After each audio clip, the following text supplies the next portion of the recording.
Hello all. నేను మీ Rachana Srungavarapu. Welcome to federal Telangana. కర్ణాటకలో HN Nagamohan Das commission SC వర్గీకరణ తర్వాత అందులో ఉన్నటువంటి సమస్యల గురించి మాట్లాడుతూ ఒక ముఖ్య సమస్య గురించి అయితే అడ్రెస్ చేసింది. అదేంటంటే కులాలు, ముఖ్యంగా తక్కువ కులాల పేర్లు ఏవైతే ఉన్నాయో వాటిని ఎక్కువగా బూతు పదాలుగాను కించపరచడానికి వాడుతున్నారు కాబట్టి ఆ స్టేట్ గవర్నమెంట్‌ని సెంటర్‌కి రాసి వాళ్ళు పేర్లు మార్చుకునేటువంటి అవకాశం ఇవ్వమని చెప్పి ఆదేశాలిచ్చింది. సూచనలిచ్చింది. అదే రగడ ఆంధ్రప్రదేశ్‌లో కూడా కొంత డిబేట్‌నైతే రావడానికి కారణమైంది. ఇప్పుడు ఆంధ్రాలో కూడా మాది కులం కావచ్చు, మిగిలిన ఏవైతే క్యాస్టెస్ ఉన్నాయో, వాళ్ళు కూడా వాళ్ళ పేర్లని మార్చుకోవడానికి సంసిద్ధంగా ఉన్నారు. అంటే మంగళ వాళ్ళు నాయి బ్రాహ్మలుగా, కుమ్మరి వాళ్ళు శాలివాహనులుగా, కమ్మరి వాళ్ళు విశ్వబ్రాహ్మణులు ఇలా కొంత ఈ డిస్కషన్ ఇప్పుడు నడుస్తూ ఉంది. అయితే నిజంగా ఇప్పటికే కుల వివక్షో, లేకపోతే కులం పేరు మీదో, పుట్టిన నేపథ్యం మీదో కొంత వివక్ష నడుస్తూ ఉంది. కనిపించినా, కనిపించకపోయినా. కానీ పేర్లు మార్చడం వల్ల ఈ వివక్షని నిజంగా రూపుమాపొచ్చా? లేకపోతే ఇదొక సూపర్ఫిషియల్ చర్యనా? దీనికున్నటువంటి లీగల్ ఇంప్లికేషన్స్ ఏంటంటే, ఎవరికైనా వాళ్ళ పేరు వాళ్ళు మార్చుకోవాలంటే, దానికున్న లీగాలిటీస్ ఏంటి? అది సొసైటీ ఎలా గుర్తించాలి? ప్రజలెలా గుర్తించాలి? లీగల్ ఇంటర్ఫియరెన్స్ ఎంతవరకు ఉంది? ఈ విషయాల గురించి మనతో మాట్లాడడానికి హైకోర్ట్ అడ్వకేట్ హరిబాబు గారు, సోషల్ యాక్టివిస్ట్ కృష్ణకుమారి గారు, అలాగే political analyst and journalist Narendra గారున్నారు. ముందు హరిబాబు గారు మీతో మొదలు పెడదాం. మీరు చెప్పండి. అసలు ఈ పేర్లు మార్చడం దీనికున్నటువంటి లీగల్ ఫ్రేమ్ గురించి చెప్పండి. అన్‌మ్యూట్ చేసుకోరా హరిబాబు గారు?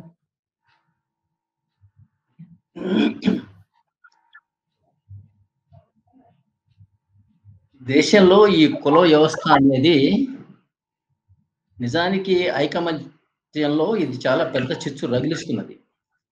కొన్ని కులాలు మేము పెద్ద కులాలని అహంకరిస్తూ ఉంటే, కొన్ని కులాలేమో ఇవి తక్కువ కులాలు, తక్కువ కులాన్ని బదులేమో నీచ కులాలు ఇట్లా ఏంటంటే వాటి పేర్లలో సూచితమయ్యే విధంగా ఉన్నాయని ఉన్నమాట ఏమో వాస్తవం. కానీ ఈ తప్పు ఎవరిది అంటేనేమో ప్రభుత్వానిది అమ్మ. అరే ఎవరు తప్పన్నకున్నా ముందు మీకు ఒక లీగల్‌గా ఒకటి చెప్తాను మీకు. నిజానికి భారత రాజ్యాంగంలో ఆర్టికల్ 330, 332 ఈ రెండిటి కింద ఏంటంటే ఎస్సీ, ఎస్టీ అనే వాళ్ళకి చట్టసభల్లో రిజర్వేషన్స్ ఉన్నాయి. 330 అంటే పార్లమెంట్‌లో రిజర్వేషను, 332 ఏమో అసెంబ్లీలో రిజర్వేషన్. కానీ ఉద్యోగాల్లో రిజర్వేషన్స్ వచ్చేసరికేమో ఎస్సీ, ఎస్టీ అన్న కులం పేరుతో ఎస్సీ, ఎస్టీ అన్న పేరుతో లేవు. ఎందుకంటే ఎస్సీ అంటే ఒక కులం కాదు. అనేక కులాల సమూహం యొక్క పేరు. అట్లాగే ఎస్టీ అంటే కూడా ఒక కులం కాదు, అనేక కులాల సమూహం యొక్క పేరు అది గ్రూప్ నేమ్. అందువల్ల ఉద్యోగాల్లో రిజర్వేషన్ ఏమో ఆర్టికల్ 16 క్లాస్ 4లో ఉంటుంది. వాటిల్లో ఏంటంటే ఏ కులం అయితే ప్రభుత్వ ఉద్యోగాల్లో తగినంత ప్రాతినిధ్యం పొందకపోతే అలాంటి కులాలని బీసీ లిస్టులో చేర్చి వాళ్ళకి రిజర్వేషన్స్ కల్పించాలి అని ఉంది. అంబేద్కర్ మహాశయుడు అలాగే రాశాడు. కానీ దురదృష్టవశాత్తు ఇంకొక రకంగా అనుకుని ఎస్సీ, ఎస్టీలకు రిజర్వేషన్ ఇచ్చాడు. మాకివ్వలేదని కొంతమంది ఆయన దేవుడు అంటే, కొంతమంది ఏమో మరో మనివాది అంటారు. కానీ వాస్తవం ఏంటంటే రాజ్యాంగంలో అలా లేదు. బీసీ అంటే బ్యాక్వర్డ్ క్యాస్ట్ కాదు. Backward class. బ్యాక్వర్డ్ క్లాస్ అనేది ఒక లిస్ట్ అన్నమాట. ఏ కులం అయితే ప్రభుత్వ ఉద్యోగాల్లో తగినంత ప్రాతినిధ్యం పొందకపోతే వాళ్ళని ఈ లిస్ట్‌లో పెట్టి వాళ్ళకి రిజర్వేషన్స్ ఇవ్వాలి. ఇది రాజ్యాంగం యొక్క మహదాశయం. అందులో ఒక్కోసారి ఎక్కడుంటారు, అందులో ఈవెన్ బ్రాహ్మణులు పూర్తిగా వెనకబడిపోయి అడుక్కు తినే పరిస్థితి వచ్చిందంటే వీళ్ళని కూడా తీసి అందులో పెట్టొచ్చు. అంటే కమ్మరి, కుమ్మరి, చాకలి, మంగలి, బ్రాహ్మడు ఏదన్నా అనండి. ఎవరి కులం వాళ్ళదే. అంతేగాని ఏ కులాన్ని కూడా మనం బ్యాక్వర్డ్ క్యాస్ట్ అని పిలవటం ఏంటంటే నిజంగా అవమానించటమే. అలాంటి పని మన భారత రాజ్యాంగం చెయ్యలే. ఎవరి కులం వాళ్ళది. ఆ కులాన్ని బ్యాక్వర్డ్ క్యాస్ట్ అనకూడదు. ఆ కులాన్ని తీసుకొచ్చి బ్యాక్వర్డ్ క్లాస్ లిస్ట్‌లో చేర్చి వాళ్ళకి ఉద్యోగాలు ఇవ్వాలనేది రాజ్యాంగ అభిమతం. అయితే రాజకీయ ఓటు బ్యాంక్ కారణాలుగా అనేక మంది రాజకీయ నాయకులు దీన్ని దుర్వినియోగం చేసి కొంత బీసీలంటే బ్యాక్వర్డ్ క్యాస్ట్ అన్న దురవగాహన మరొకటి, దీనితోటి అనేక ఉద్యమాలు జరగటం మనం చూస్తున్నాం. ఇప్పుడు ఫర్ ఎగ్జాంపుల్ ఎస్సీలకి రిజర్వేషన్ 12% అని వేస్తే, మాలలు ఎక్కువ తింటున్నారని మాదిగలు, వగరా అని ఈ మధ్య గొడవ నడుస్తోంది. అట్లాగే ఎస్టీ రిజర్వేషన్స్‌లో లంబాడాలు పొందుతున్నారని చెప్పి ఆదివాసీలు గొడవ పడుతున్నారు. కానీ ఎస్సీ అంటే ఒట్టి మాల మాదిగే కాదమ్మా. అనేక ఎరుకల, యానాది, డక్కలి అనేక జాతులు ఉన్నాయి గదా! అంటే అట్లాగే ఎస్టీలో గూడా మీకు చెంచులున్నారు, గోండ్లున్నారు, కొండరెడ్లున్నారు, నాయకుపోళ్ళున్నారు. మరి వాళ్ళని గురించి ఎవరు మాట్లాడకపోతే ఎలా? అందువల్ల ఏంటంటే రాజ్యాంగం అలాంటి దుర్మార్గమైన రిజర్వేషన్స్ పెట్టలా. ఏ కులం వెనకబడితే ఆ కులానికి రిజర్వేషన్ అలా పెట్టారు. అది బ్యాక్వర్డ్ క్లాస్ అంతేగాని బ్యాక్వర్డ్ క్యాస్ట్ కాదు. ఎవరి క్యాస్ట్ వాళ్ళకే గొప్ప. అయితే తెలుగు రాష్ట్రాల్లో ఏంటంటే ఇప్పుడు నాకు 69 సంవత్సరాలు కాబట్టి నేను అప్పటి నుంచి చూస్తూనే ఉన్నా. కొన్ని కులాలు ఏంటంటే ఆ కులం పేరు చెప్పుకోవటానికి సిగ్గుపడే విధమైనటువంటి కులాలు అనేకం ఉన్నాయి. కానీ మన దగ్గర ఎక్కువ భాగం ఏం చేశారంటే వాళ్ళందరూ బీసీ కాపు లేదా నాయుడు లేదా ఇట్లా మొత్తానికి కొన్ని వెనకబడిన కులాల జాబితాలోకి చేరిపోయారు. ఇప్పుడు అలాంటి కులాలు పెద్దగా లేవు మన దగ్గర. ఇంకా ఏమైనా ఉన్నాయో నాకు తెలీదు. బహుశా కర్ణాటకలోనేమో ఉన్నాయి అంటున్నారు. కానీ ఈ కులాలు వారికి నచ్చిన పేరు మార్చుకోవడంలో తప్పు లేదు. మార్చుకున్నంత మాత్రాన వాళ్ళకి బీసీ రిజర్వేషన్ వస్తుందా? ఎస్సీ, ఎస్టీ అనేది ఇంతకు ముందే మీకు చెప్పాను. కులమే ఆ కులం ఉద్యోగాల్లో తగినంత ప్రాతినిధ్యం పొంది ఉండకపోతే బ్యాక్వర్డ్ క్లాస్ లిస్ట్‌లో పెట్టి ఉద్యోగాలిస్తారు. కాబట్టి వాళ్ళు గౌరవప్రదమైనటువంటి కుల అని యొక్క నామధేయం ఎంచుకోవడం అనేది వాళ్ళ హక్కది. మన దగ్గర ఏంటంటే వ్యక్తులు ఎంచుకున్నారు.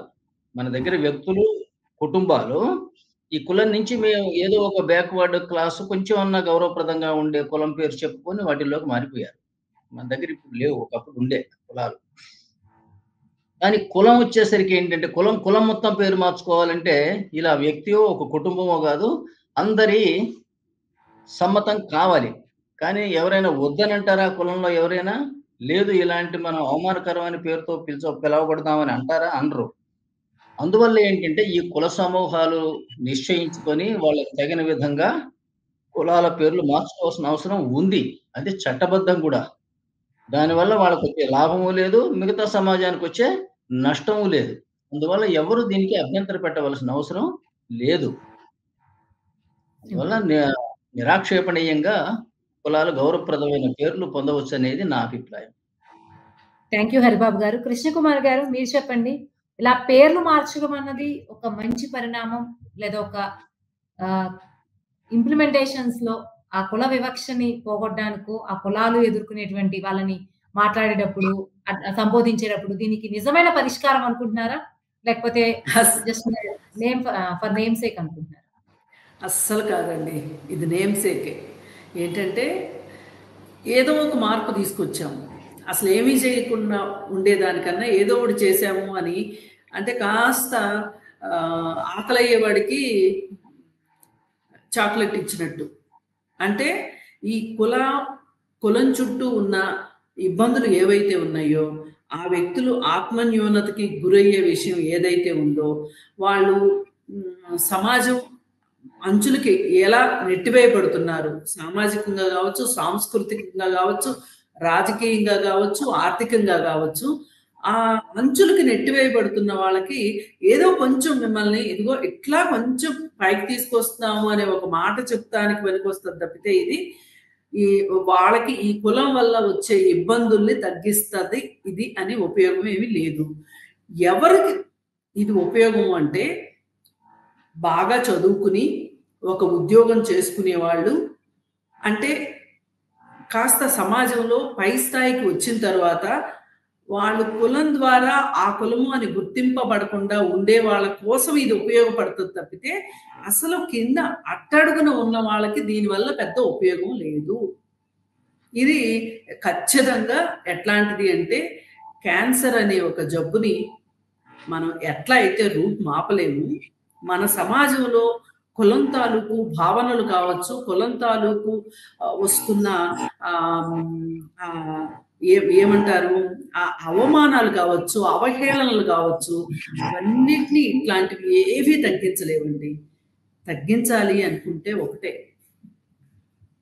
మనం వాళ్ళని కలుపుకోగలగాలి. అగ్ర కులాల వాళ్ళు కింది కులాల వాళ్ళని కలుపుకోగలగాలి. అది ఎవరు కలుపుకుంటారు? ఒక రాజకీయ నాయకుడు ఆ మధ్య ఒక 10 సంవత్సరాల క్రితం ఒక స్టేట్మెంట్ ఇచ్చారు. ఎవరైనా సరే ఎస్సీలుగా పుట్టాలని అనుకుంటారా? అనుకోరు, ఆ సమస్య అలా ఉంటది అని అంటే దాన్ని చాలా విపరీతార్థం తీసి రాజకీయంగా చాలా వాడుకున్నారు తప్పితే ఆ డైలాగ్ని. నిజం చెప్పండి, ఎవరికన్నా చాయిస్ ఉంటే ఎస్సీగా పుట్టాలని ఎందుకు అనుకుంటారు? అనుకోరు. చాయిస్ ఉంటే ప్రతి ఒక్కళ్ళు అగ్రకులంలో పుట్టాలనుకుంటారు, అంబానీ కులంలో ఇంట్లో పుట్టాలనుకుంటారు, లేకపోతే ఎన్టీ రామారావు గారి ఇంట్లో పుట్టాలనుకుంటారు, అలా అనుకుంటారు. అంటే అలా అని మనుషులు స్వార్థపరులని కాదు నా ఉద్దేశం. ఆ అవమానాల తాకిడి ఒక్కసారైనా అనుభవిస్తే గానీ ఆ బాధ ఏంటో తెలియదు. అలాగే అసలు ఈ కులాల తాలూకు తిట్లు కావచ్చు, మాటలు కావచ్చు, అవహేళనలు కావచ్చు, ఈ అస్పృశ్యత, అంట్రాంతనం, ఇవి నిజంగా మనకు అర్థం కావాలి అంటే మనము ఏ అమెరికాను, ఏ లండను వెళ్ళామనుకోండి, అక్కడ వైట్స్ మనల్ని చూసే విధానం ఉంటుంది చూసారా, మనల్ని పక్కన పెట్టే వ్యవహారం, మనల్ని చిన్న చూపు చూసే వ్యవహారం చూస్తే అప్పుడు అర్థమవుతుంది మనం భారతదేశంలో అగ్రకులాల వాళ్ళము ఎంత ఒక డబ్బున్నా లేకపోయినా కానీ, ఉద్యోగాలున్నా లేకపోయినా, భూములున్నా లేకపోయినా, వృత్తున్నా లేకపోయినా, మనం ఎంత బ్లెస్డ్ పీపుల్ అని అర్థమవుతుంది. అంటే దీన్ని బట్టి మీరు అర్థం చేసుకోండి, ఈ కులాల వారీగా మనుషుల్ని ఎంత చిన్న చూపు చూస్తారో కొన్ని కులాల వాళ్ళని. అసలు ఒకప్పుడు, ఇప్పుడు లేదు కానీ, వాళ్ళు వదిలిన గాలి పీల్చటం ఇష్టం లేదు, వాళ్ళు నడిచిన దారిలో వాళ్ళే శుభ్రం చేసుకోవాలి అని చెప్పి వాళ్ళకి వెనక ఒక చీపిరి కట్టుకుని వెళ్ళేవాళ్ళు. వాళ్ళు ఆ చీపిరి ఊడ్చుకుంటా వెళ్తే ఆ వెనకమాల ఎవరైనా అగ్రకులాల వాళ్ళు నడవాలి అంటే నడిచే అవకాశం ఉండేది. అలాగే ఎవరైనా చెప్పులు వేసుకుని నడవాలి అంటే టక్కన తీసి చెప్పులు చంకలో పెట్టుకున్న వ్యవహారం. ఈ రోజుకి నేను కొన్ని కులాల్లో చూస్తున్నాను, తెలియకుండా వాళ్ళకి భుజాన వేసుకునే పైపంచిని ఇలా అడ్డం పెట్టుకుంటారు. ఎందుకు అంటే ఇది ఒక అవశేషం.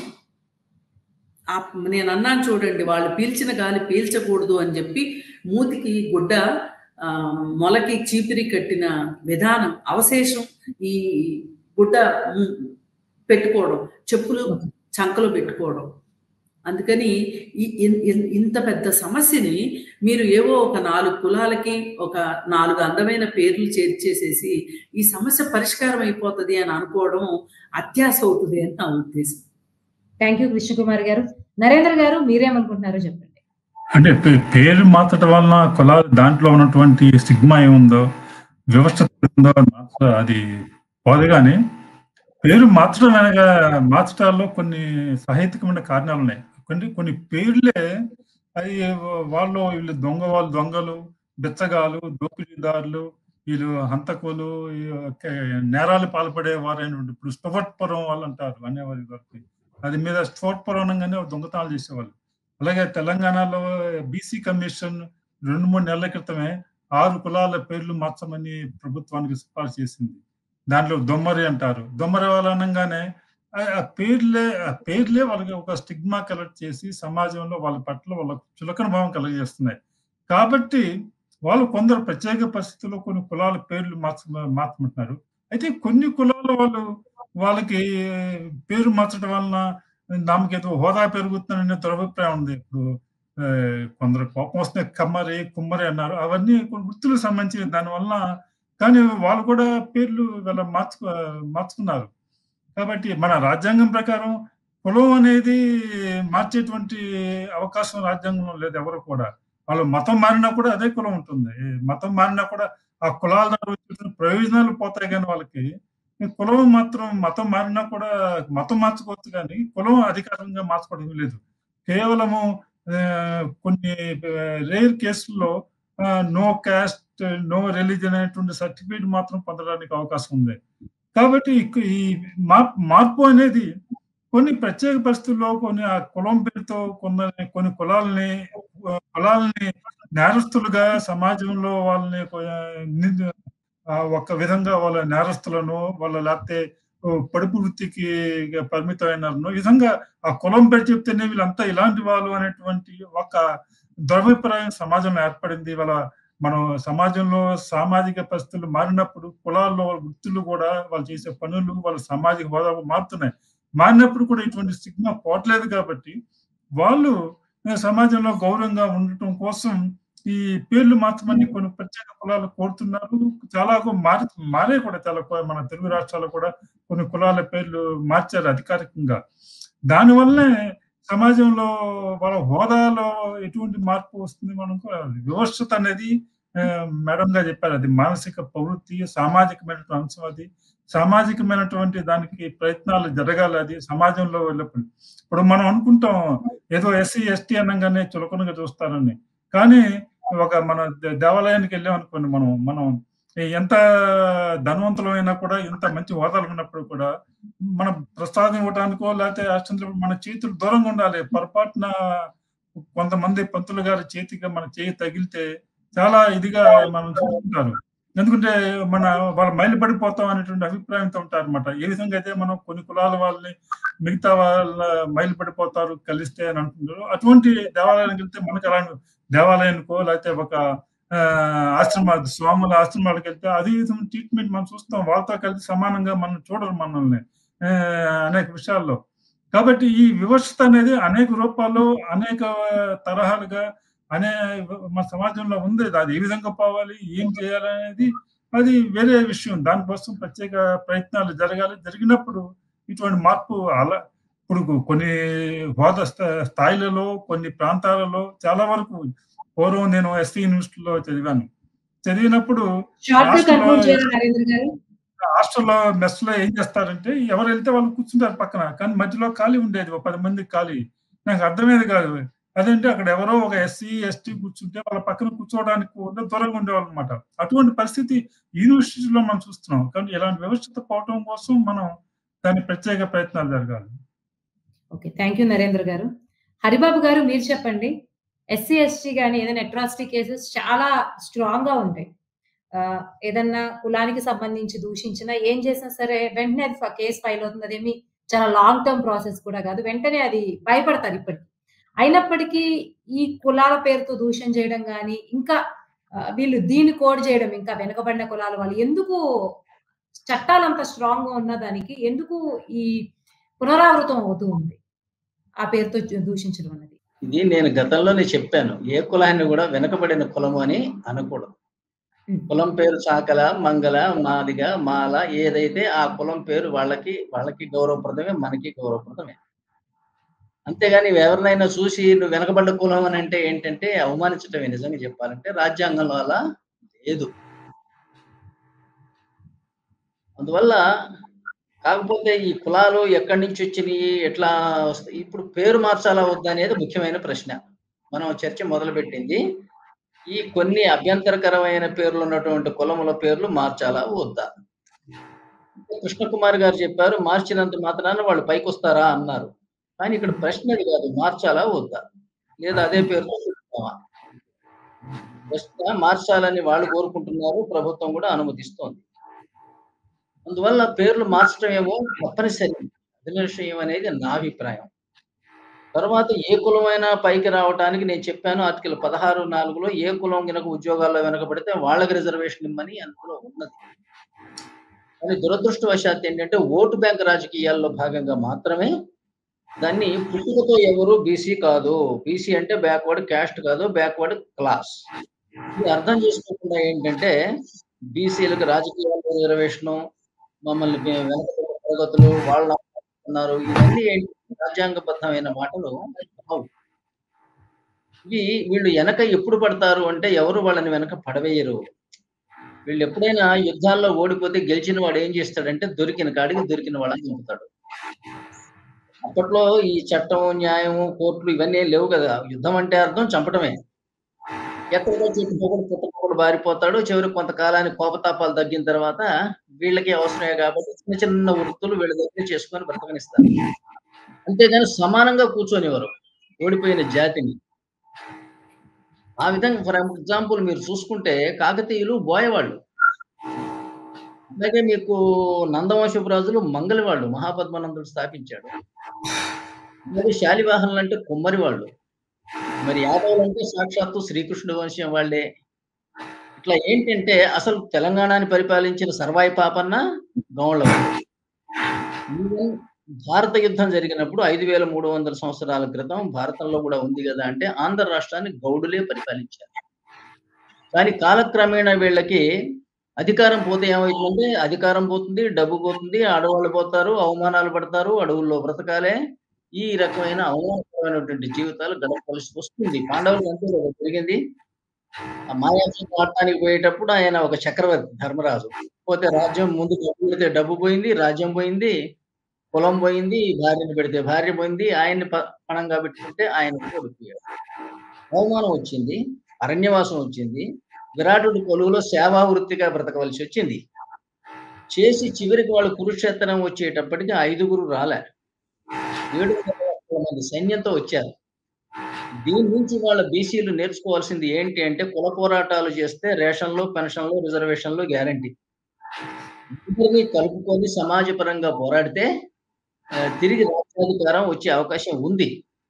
అసలు ఈ భారతీయ సంస్కృతి గాని, మన దేవుళ్ళు గాని, మన మునులు గాని, ఈ సంస్కృత గ్రంథాలు రచించిన వాళ్ళు గాని, భారతదేశంలో ఉన్న గుడులన్నీ నిర్మించిన వాళ్ళు గాని అందరూ శూద్రులే. ఇవాళ రాజ్యాలు కోల్పోయి ఆ కులాల పేర్లు కనుమరుగైన అయిపోయినాయి, లేదా చాలా తక్కువ స్థాయిలో బ్రతుకుతున్నారు. ఈ మన భారతదేశంలో ఉన్న గుడి కట్టించిన ఇవాళ మనం అగ్రకులం అని ఎవరిని అనకూడదు. చెప్పానుగా ఇందాక, ఎవరిని వెనకబడ్డ కులం అనకూడదు, ఎవరిని అగ్రకులం అనకూడదు. Only other communities. అందులో బీసీ, ఓసీ రెండే పదాలు వాడతారు. బీసీ అంటే బ్యాక్వర్డ్ క్లాస్, ఓసీ అంటే అదర్ క్లాస్. అందువల్ల ఈ గుడులన్నీ నిర్మించిన వాళ్ళు వాళ్ళే. వాళ్ళు ఎవరు వెనక కాలక్రమేణా యుద్ధాల్లో రాజ్యం ఓడిపోతే జరిగే అవమానాలు అలాగే ఉంటాయి. అంతేగాని ఒకరు ప్లాన్ చేసి ఈ కులాన్ని అవమానపరుద్దాం అంటే వాళ్ళకి ఏం పని లేదా ఏంటి? వాళ్ళు పని చేసుకోవాలి, బతకాలి, వాడి బతుకుదేరు వాడికే ఉంది.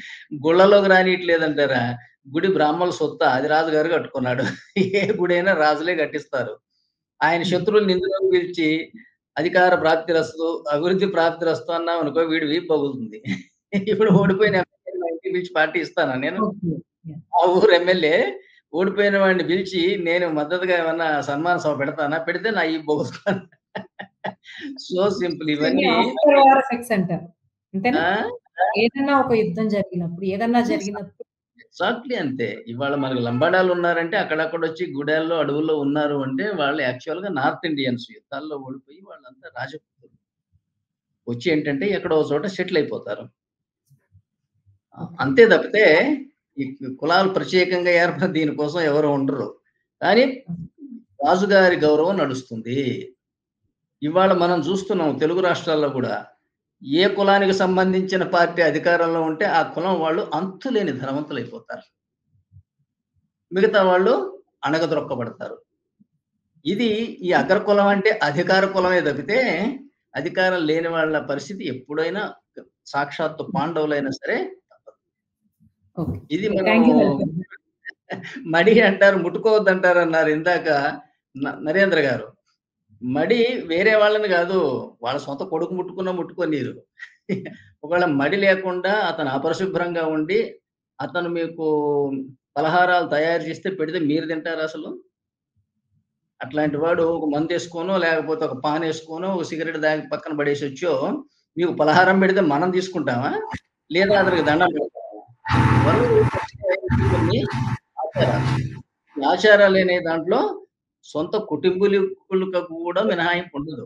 మమ్మల్ని ముట్టుకొని ఇచ్చేవాళ్ళు కాదు మా బామ్మలు, అమ్మమ్మ దూరం ఉండేవి. ఇది వేరే కాంటెక్స్ట్ గా మనం చూడొచ్చు హరిబాబు గారు. సో కృష్ణకుమారి గారు మీరు చెప్పండి. హరిబాబు గారు అయితే కొంత కాంట్రడిక్ట్ చేశారు మీరు చెప్పిన దాంతో. సో ఈ నేపథ్యంలో ఆయన వేరే పరిష్కారం కొంత అది రీజనబుల్ అని చెప్పారు, దానికి ఉన్నటువంటి హిస్టారికల్ కాంటెక్స్ట్ చెప్పారు. ఫైనల్ గా మీరు ఇది పైది అని మీరు అన్నారు, ఒక సూపర్ఫిషియల్ గా చేసేదని. నిజమైన పరిష్కారం ఇప్పుడున్న పరిస్థితుల్లో ఏదై ఉండొచ్చు అంటే అది గవర్నమెంట్ నుంచి రావాల్సింది కాదు, ప్రజల థింకింగ్ లో రావాలి. మరి అటువంటి మార్పుకి ఏమాత్రం ఆస్కారం ఉంది?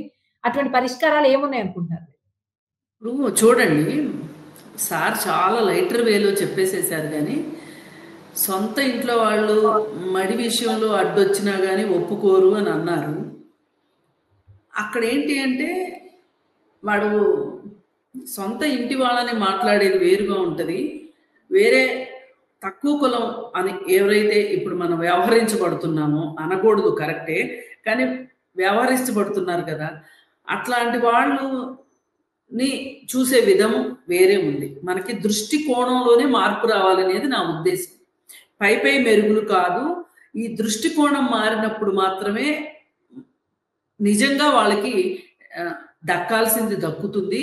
అలాగే వాళ్ళకి ఇష్టమైతే వాళ్ళ వృత్తిలో ఉండాల్సిందే తప్పితే గత్యంతరం లేక ఆ వృత్తిలో కొనసాగాలి అనేది కరెక్ట్ కాదు అనేది నా ఉద్దేశం. ఈ మధ్య ఒక ఖమ్మం దగ్గర ఒక విలేజ్లో ఇప్పుడు మనుషులు చనిపోయినప్పుడు ఊర్లో ఒకళ్ళు వచ్చి ఒక కులం వాళ్ళు వచ్చి, అంటే మాదిగల్లోని ఒక కులం వాళ్ళు డప్పు కొడతారు. అంటే డప్పు కొట్టాలి కంపల్సరీగా. అయితే ఆ కులంలో ఉన్న వాళ్ళందరూ కూడా అది మానేశారు. మానేస్తే ఇప్పుడు ఒక అబ్బాయి మిగిలాడు. ఆ అబ్బాయి కూడా హైదరాబాద్ వచ్చి చదువుకున్నాడు. చదువుకుంటే ఎందుకు ఆ వృత్తి వద్దు అనుకున్నాడు. రిజర్వేషన్ ఉంది కాబట్టి చదువుకున్నాడు కాబట్టి ఉద్యోగం వచ్చింది. అయితే ఆ కుటుంబాన్ని వెలివేశారు ఆ ఊర్లో. మొన్నటికి మొన్న యాదగిరిగుట్ట దగ్గర దొమ్మరి కులం వాళ్ళు వినాయకుడిని ముట్టుకోవటానికి వీల్లేదు, వినాయక నిమజ్జనం చేయడానికి మేము చేసిన చోట మీరు నిమజ్జనం చేయడానికి వీల్లేదు అని చెప్పి ఇదంతా పేపర్లో వచ్చింది. రోజువారీ ఏదో ఒక మూల నుంచి మనకి ఈ కుల దురహంకారం అనేది మనకి కనిపిస్తూనే ఉంది. ఇది అంత ఈజీగా మాసిపోలేదు. అలాగే ఇప్పుడు ఈ రోజుకి పల్లెటూర్లలో బట్టలు ఉతికే వాళ్ళని వాళ్ళ పేర్లు కంటే కూడా, ఒకవేళ వాళ్ళ పేరుతో పిలిస్తే కూడా పేరు పక్కన చాకలి అని పిలవకోకుండా చాకలి మంగమ్మో చాకలి సుబ్బమ్మో అని పిలుస్తాం. అలాగే మాదిగల్ని మాలల్ని పిలిచేటప్పుడు కూడా వాళ్ళ పేరు పక్కన ఖచ్చితంగా వాళ్ళ కులాన్ని పెట్టే పిలుస్తాము. వాళ్ళ వృత్తి, వాళ్ళ కులము, వాళ్ళ పేరు కలిపే మాట్లాడుతున్నాను తప్పితే విడివిడిగా మాట్లాడట్లా. వాళ్ళు చేసే వృత్తిని బట్టి వాళ్ళని పిలవకూడదు. వాళ్ళకి ఒక పేరు ఉంటది, ఆ పేరుతోనే వాళ్ళని సంబోధించాలి అనే ఒక చిన్నపాటి ఇంగిత జ్ఞానం ఈ రోజుకి లేని మనుషులు మన చుట్టూ చాలా మంది ఉన్నారు. ఇది నిర్వివాదాంశం. ఇది ఎవరు అవునన్నా ఎవరు కాదన్నా ఇది వాస్తవం. ఇది పోవాలి అంటే ఒక సాంస్కృతిక పునరుజ్జీవనం కావాలి మన దేశంలో. ఇప్పుడు కొన్ని చోట్ల కులము అనేది దాని ప్రాధాన్యత తగ్గుతుంది, నేను కాదు అన్నట్టు. ఇప్పుడు ఒక ఐఏఎస్ ఆఫీసర్ అయ్యాడు అనుకోండి, మనము మన ఇంటికి పిలిచి భోజనానికి పిలిచి భోజనం పెడతాము, మన డైనింగ్ టేబుల్ మీద పెడతాము, మన సోఫాలో కూర్చొని ఇస్తాము. కానీ అదే ఫ్యామిలీలో ఇంకొక అతను ఐఏఎస్ ఆఫీసర్ కాదు, అతను మన ఇంటికి వస్తే మనం అదే విధంగా గౌరవిస్తున్నామా? అక్కడ కులాన్ని చూస్తున్నామా లేదా? ఎందుకు? అతని హోదాకి భయపడి అతని కులం గురించి మాట్లాడట్లా. మనం హోదా లేనప్పుడు కులం గురించి మాట్లాడుతున్నాం, వాళ్ళని తక్కువగానే చూస్తున్నాం. ఇది అందుకే అన్నాను నేను, పై మెరుగులతోటి ఇది ఉపయోగం లేదు అనేది అందుకు. కానీ కొంతమంది ఆత్మగౌరవం వస్తుంది కులాల పేర్లు మారిస్తే. అంటే మార్చినంత మాత్రాన ఏమీ కాదు, పేరులో ఏముంది పెళ్లిది అన్నట్లు పేరు మార్చినంత మాత్రాన స్వభావ స్వరూపాలు మారిపోతాయి, సమస్యలు రూపుమారిపోతాయి అని చెప్పి అయితే నేను అనుకోను. ఇది ఖచ్చితంగా అఫ్లిక్ట్ అయిన వాళ్ళకి మాత్రమే ఇది ఉపయోగం తప్పితే గ్రౌండ్ లెవెల్లో ఉన్న వాళ్ళకి ఏ మాత్రం ఉపయోగపడదు. Okay, thank you Krishna Kumar గారు. ఇదైతే అసలు మొత్తం ఎవరైతే రియల్ ఎఫెక్టెడ్ ఉన్నారో వాళ్ళకి ఉపయోగం లేదని చెప్పారు. నరేంద్ర గారు, మీరు సొల్యూషన్ ఏమనుకుంటున్నారు? ఒక్క నిమిషం అన్మ్యూట్ చేస్తున్నాను, ఒక్క నిమిషం మ్యూట్ అయింది ఇది. ఇప్పుడు చెప్పండి. ఒక సామాజిక వాతావరణంలో అలవాటు పడ్డాం. ఇది కేవలం పెద్ద ఐఏఎస్ ఆఫీసర్ అయినంత మాత్రాన వివక్షత ఉండదని మనం ఊహించలేం, చెప్పలేము కొన్ని సందర్భాల్లో. ఎందుకంటే నేను సొంతంగా పనిచేసిన చోట నాకన్నా సీనియర్, నా ముందు పనిచేసిన ఉండేవారు. మన ఆంధ్ర రాష్ట్రంలో ఆ రోజుల్లో one of the respected collector Chandraiah గారిని ఉండేవారు. ఆయన సెకండ్ ఇచ్చారు ఈయన జర్నలిస్ట్ అని. సెకండ్ ఇస్తే నీ ఎమ్మటే ఇంటికెళ్ళి స్నానం చేసి వచ్చాడు ఆయన. ఈ ఫీల్ ఒక కలెక్టర్ చేసినా కూడా అటువంటి వాళ్ళు కూడా ఉన్నారు. అయితే సమాజంలో మార్పు కూడా పెద్ద ఎత్తున వస్తుంది. ఇవాళ చాలా మంది ఇవాళ ఉన్నత స్థితికి వెళ్ళినటువంటి కులాల వారు తమ కులాలు సూచించే పేర్లని రెడ్డి, శర్మ లేకపోతే చౌదరి అనే పేర్లను పట్ల పిల్లలకి కొంతమంది పెడుతున్నారు తప్ప అవి తగ్గిపోతున్నాయి పెట్టడం. కౌంటర్‌గా మరో చోట మాల, మాదిగ ఇలాంటియన్నీ కూడా వాళ్ళ పేర్ల పక్కన వాళ్ళ వృత్తిని వాళ్ళ చేసేటువంటి ఆవిడ ఐడెంటిటీ కోసం మేము చిన్నవాళ్ళం కాదు, తక్కువ వాళ్ళం కాదు అని చెప్పుకోవటానికి కొంతమంది పెట్టుకునే ప్రయత్నాలు చేస్తున్నారు. ఈ సామాజిక పరిణామాలు ఇలాంటివి జరుగుతూ ఉంటాయి. అయితే ఇవాళ ఎవరైతే మనం అసలు ఒక విధంగా మేము వెనుకబడిన ఉన్నాము, మేము తక్కువ వాళ్ళము అని చెప్పుకోవటం వలన సామాజిక ప్రయోజనాలు ఉన్నాయని చెప్పుకోవటానికి ఒక పోటీ పెరుగుతుందా అనేటువంటి అనుమానం కూడా కలుగుతుంది. ఉదాహరణకి షెడ్యూల్ క్యాస్ట్ లో, షెడ్యూల్ ట్రైబ్ లో కులాల సంఖ్య ఇన్ని సంవత్సరాలైనా కూడా 75 ఏళ్ళు అయిన తర్వాత కూడా 78 తర్వాత కూడా తగ్గించే ప్రయత్నం చేయకుండా ఎవరి వరకు మా కులాన్ని యాడ్ చేయండి, మా కులాన్ని యాడ్ చేయండి అని ప్రతి చోట కూడా డిమాండ్లు పెరుగుతున్నాయి. ఇంతవరకు ఇంత రిజర్వేషన్ అమలు చేసినా కూడా వీళ్ళకి ఇవాళ కూడా అనేక ట్రైబల్ గ్రామాల్లో ఒక్కరు కూడా రిజర్వేషన్ పొందని అనేక ట్రైబల్ గ్రామాలు ఈ దేశంలో ఉన్నాయి. అంటే వాళ్ళ పేరుతో వేరు అసలు కేవలం కొన్ని కుటుంబాలకే మీ షెడ్యూల్ క్యాస్ట్ లో కూడా తీసుకుంటే రిజర్వేషన్ బెనిఫిట్లన్నీ కూడా తక్కువ పర్సంటేజ్ కుటుంబాలు హైజాక్ చేస్తున్నారా, లార్జ్ నెంబర్ వరకు అందట్లేదా అనేటువంటి విత్ ఇన్ ద కమ్యూనిటీలో కూడా ఈ అసమానతగా ఏమనుంది లేకపోతే బెనిఫిట్ పొందటంలో కూడా కొద్ది మంది ప్రయోజనం పొందుతున్నారు. ఈ విధంగా ఒక సామాజికంగా ఒక మనం ఇంకా మన దేశం ఇవాళ కూడా ఉన్నారు మన రిజర్వేషన్ ఒక షెడ్యూల్ క్యాస్ట్ ఆఫీసులు నాకు తెలిసిన వాళ్ళు ఉన్నారు హైదరాబాద్ లోనే. వాళ్ళ పిల్లలకి నేను ఆల్రెడీ ఐఏఎస్ అయినా కాబట్టి నా పిల్లలకి రిజర్వేషన్ వద్దని, రిజర్వేషన్ లేకుండా వాళ్ళ పిల్లలు కూడా ఐఏఎస్ అయినటువంటి వాళ్ళు హైదరాబాద్ లో ఉన్నారు. ఆ విధంగా మస్ట్ అటువంటి ఆత్మాభిమానం ఉన్న వాళ్ళు కూడా ఆత్మగౌరవంతో రావాలి కానీ ఇంకా నన్ను రిజర్వేషన్ లో యాడ్ చేసి ప్రయోజనాలు పొందటం వల్ల ఒక స్థాయికి వచ్చిన తర్వాత కూడా ఈ ప్రయోజనాలు పొందే ప్రయత్నం ఆల్రెడీ వాళ్ళ పబ్లిక్ గవర్నమెంట్ సెక్టార్ లో ఉద్యోగాలు తగ్గిపోతున్నాయి. దానివల్ల రిజర్వేషన్ యొక్క ఉనికి కూడా ప్రశాంతంగా తయారవుతుంది. వాళ్ళ హెల్త్, ఎడ్యుకేషన్ అంతా కూడా ప్రైవేటైజ్ అయిపోయి అసలు రిజర్వేషన్ లో ఉండటం వల్ల ఏ మాత్రం ఎవరికి ఉపయోగం అనేది కూడా ప్రశ్న తలెత్తుతుంది. అయినా సామాజికంగా సమాజంలో ఉన్నటువంటి అవుట్లుక్ లో కానీ వాళ్ళ వ్యవహారంలో కానీ మార్పులు తీసుకురావడానికి ఒక ఆదర్శమైనటువంటి నాయకత్వం కానీ అవి కావాలి. వాళ్ళ రాజకీయ పార్టీల్లో కూడా ఇలాంటి కుల వివక్షత అనేది రాజకీయ పార్టీలు ఉన్నాయి. ఇవే పీపుల్స్ వార్ గ్రూప్ లోనే మనం కొంతమంది వచ్చి నా కులం కారణంగా నన్ను వివక్ష గురయ్యాను, నేను నాయకత్వం చెరువుకోపోయాను లేకపోయానని చెప్పిన వాళ్ళు ఉన్నారు. కాబట్టి ఇది ఇది ఇది దాదాపు అన్ని పార్టీలు కూడా ఉంది. ఇవాళ అన్ని కమ్యూనిస్ట్ పార్టీల్లో కూడా కులాలని కొద్ది కులాల వరకే నాయకత్వం పరిమితమైనటువంటి విమర్శలు ఉన్నాయి. ఇవాళ అన్ని పార్టీల్లో కూడా ఇవాళ ఈ దేశానికి ఇవాళ అన్ని చెప్పుకుంటే ఉన్నాయన్నమాట. కాబట్టి మంత్రివర్గంలో ఎస్సీ, ఎస్టీ నుంచి అనేక కులాల నుంచి మంత్రులు ఇస్తారు. కానీ నిజంగా మంత్రివర్గంలో నిర్ణయాలు తీసుకునే అధికారం వాళ్ళకు ఉంటుందా? వాళ్ళకి ఏమాత్రం విలువిస్తున్నారు? కేవలం మహిళా ప్రాతినిధ్యం అంటారు. ఒక women MP cabinet minister meeting లో నువ్వు నీకెందుకమ్మా నీ మంత్రిత్వ శాఖ కాకుండా వేరే విషయం ఎందుకు మాట్లాడతావు నీకు అని మమ్మల్ని కనీసం మాట్లాడరు క్యాబినెట్ మీటింగ్ లోని.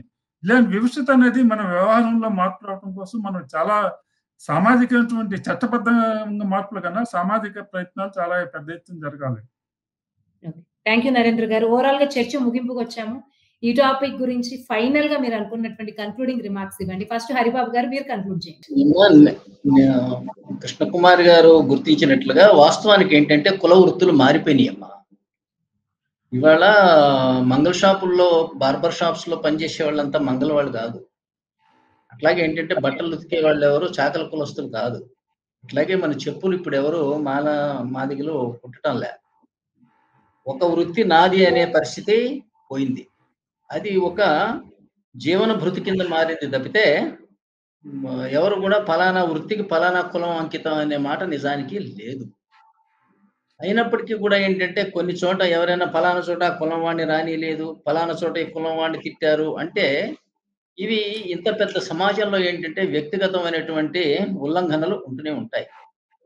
ఒక వ్యక్తి చేసిన ఉల్లంఘనని దానికి సమాజానికి ఆపాదించి సమాజంలో ఒక గొప్ప వాతావరణం నెలకొనే విధమైనటువంటి వ్యాఖ్యలు నేను చేయాలి. ఎందుకంటే అట్లా చూసుకుంటూ పోతే ఏంటంటే వ్యక్తిగతమైన కొన్ని సంఘటనలు ఉంటాయి కదా! అంటే ఒక మనం అనుకున్న షెడ్యూల్డ్ కాస్ట్, షెడ్యూల్డ్ ట్రైబ్స్ పిల్లవాడిని ఇతర కులాల వాళ్ళు పెళ్లి చేసుకోవడం, వాళ్ళ అమ్మాయిని పెళ్లి చేసుకోవడం, లేదా వాళ్ళకి అత్యంత గౌరవం ఇవ్వటం, వాళ్ళని దగ్గర తీసుకోవటం, ఇట్లా ఒక్కొక్క సంఘటన చెప్పి ఇదే మొత్తం సమాజం అనటానికి వీళ్ళే. మనం విజ్ఞులుగా మనమేం చేయాలంటే ఇవాళ మనకి అంబేద్కర్ మహాశయుడి దయ వల్ల ఒక చక్కటి రాజ్యాంగం మనకు లభించింది. ఆ రాజ్యాంగంలో ఏంటంటే ఎవరిని వెనకబడ్డ కులం అని అనవద్దు అన్నది. ఎవరిని అగ్ర కులం అని అనకూడదన్నది. ఎవరైనా గనుక అలా అన్నారనుకోండి, చీకటిలో చిరుతూ కూర్చోకు, చిరుదీపం వెలిగించు అని అట్లాంటి వాటిని మనం తప్పనిసరిగా ఖండించాలి. ఎవరైనా పలానా చోట గుడిలోకి వేరే వాళ్ళని రానీయలేదు అంటే, గుడిలోనికి రానీయటమేంటమ్మా, మంద కృష్ణమాదిగ అంటే కృష్ణుడి పేరేగా పెట్టుకున్నాడు. వాళ్ళ అమ్మగారి పేరు బహుశా వెంకటమ్మ ఉంటుంది. వాళ్ళ నాన్నగారి పేరు తిరుపతయ్య ఉంటుంది. అంటే వీళ్ళు సాక్షాత్తు దేవుడి పేర్లే పెట్టుకున్నారు. ఇంకా గుడిలోకి రావడం ఎవరొద్దంటారు గానీ, యుద్ధాల్లో ఓడిపోయినప్పుడు ఏంటంటే, ఆ గుడి కట్టుకున్నవాడు వేరే రాజుంటాడు. లోపల రానీయడు సహజం అన్నమాట. ఆ గుళ్ళు ఎవరు మన భక్తులు కట్టుకునేవి కాదు. రాజులే కట్టిస్తారు ఈ పెద్ద పెద్ద దేవాలయాలనేవి. అందువల్ల వృత్తులు మారిపోయినాయి. ఎవరిని వెనకబడ్డ కులం, అగ్రకులం అని అనకూడదు. ఎక్కడన్నా ఎవరైనా వివక్ష జరుగుతూ ఉంటే మనలాంటి వాళ్ళం తప్పనిసరిగా దాన్ని ఖండించి తీరాలి. ఓకే. థాంక్ యూ హరిబాబు గారు. కృష్ణకుమారి గారు మీరు కన్క్లూడ్ చేయండి. అనే ఈ మార్పు వస్తుందన్నమాట. Thank you. అన్‌మ్యూట్ చేసుకోండి కృష్ణకుమారి గారు. కృష్ణకుమారి గారు అన్‌మ్యూట్ చేసుకోండి.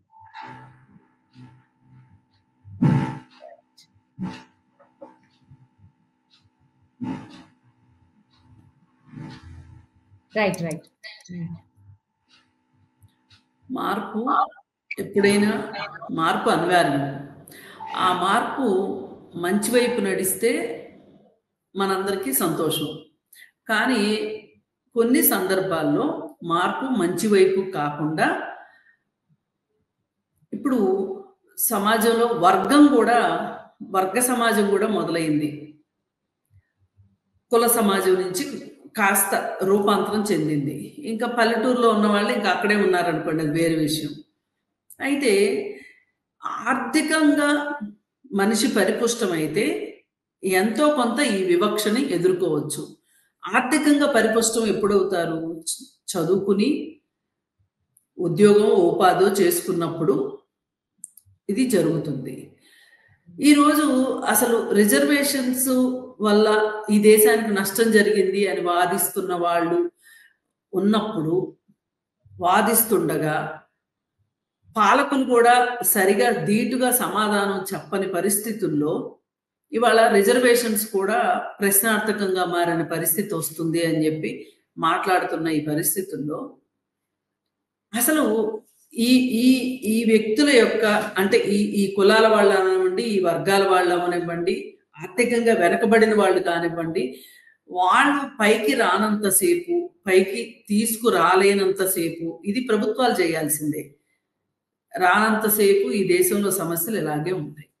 కనీసం సరే కులం సంగతి ఎలా ఉన్నా ఆర్థికంగా బాగుపడితేనైనా వాళ్ళకి ఎంతో కొంత అంటే అసలు ఆర్థికంగానూ బాగలేక కులం పరంగాను వివక్ష ఎదుర్కొంటున్న సమయంలో ఆర్థికంగా ఎంతో కొంత వాళ్ళకి పైకి వచ్చారనుకోండి, కనీసం ఆ తరువాతి తరం అయినా సరే ఒక మంచి జీవితాన్ని గడపడానికి అవకాశం ఉంటుంది. కాబట్టి కనీసం వాళ్ళకి చదువు, ఉద్యోగము అనేది వస్తే వాళ్ళ జీవితాల్లో కాస్త మార్పు వస్తుంది తప్పితే, అవి ఇవ్వడానికి ప్రభుత్వాలు ప్రయత్నం చేయాలి తప్పితే, నేను మొదటి నుంచి అన్న మాటకి నేను కట్టుబడే ఉంటాను.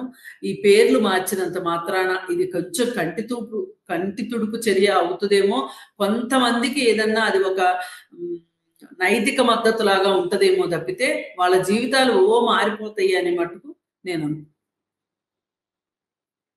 థ్యాంక్ యూ కృష్ణకుమారి గారు. ఫైనల్ గా నరేంద్ర గారు మీరు కన్క్లూడ్ చేయండి. అన్మ్యూట్ చేసుకోండి. వస్తున్నప్పుడు ఆ స్టిగ్మా తొలగిపోవటానికి ఆ మార్పు అనేది సహాయపడితే మంచిదే అది.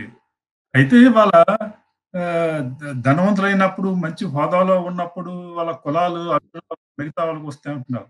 కానీ జిల్లా పరిషత్ స్కూల్లో, ప్రభుత్వ పాఠశాల, కాలేజీలో ఎక్కడో విద్యార్థుల మధ్య కులాలతో కొట్టుకున్నట్టు సంఘటన కానీ బాగా సంపన్నులు చదివేటువంటి ఇంజనీరింగ్ కాలేజెస్లో, కార్పొరేట్ కాలేజెస్లో, యూనివర్సిటీస్లో, ఐఐటి, ఐఐఎంలో మన స్టేట్లో చూడండి, ఐఏఎస్ ఆఫీసర్లంతా కూడా ఉదయం 11 అయితేసరికి ఏ కులానికి సంబంధించిన ఆఫీసర్ రూమ్లో ఆ కులాల ఆఫీసర్లు తరచుగా సమావేశం అవుతుంటారు.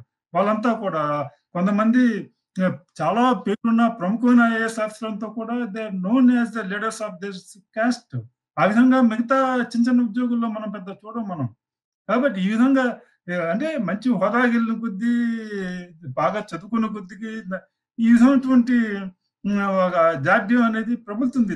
దానివల్ల వాళ్ళ ఎస్టేట్ ఇంట్రెస్ట్లు ఉన్నాయా, ఆ పేరుతో తమ యొక్క అసమర్థతని పక్కకు నెట్టివేసి తమ కులం పేరుతో తాము అక్కడ స్థానం సంపాదించే ప్రయత్నం చేస్తున్నారా, ఏం చేస్తున్నారా అనేది వేరే విషయం.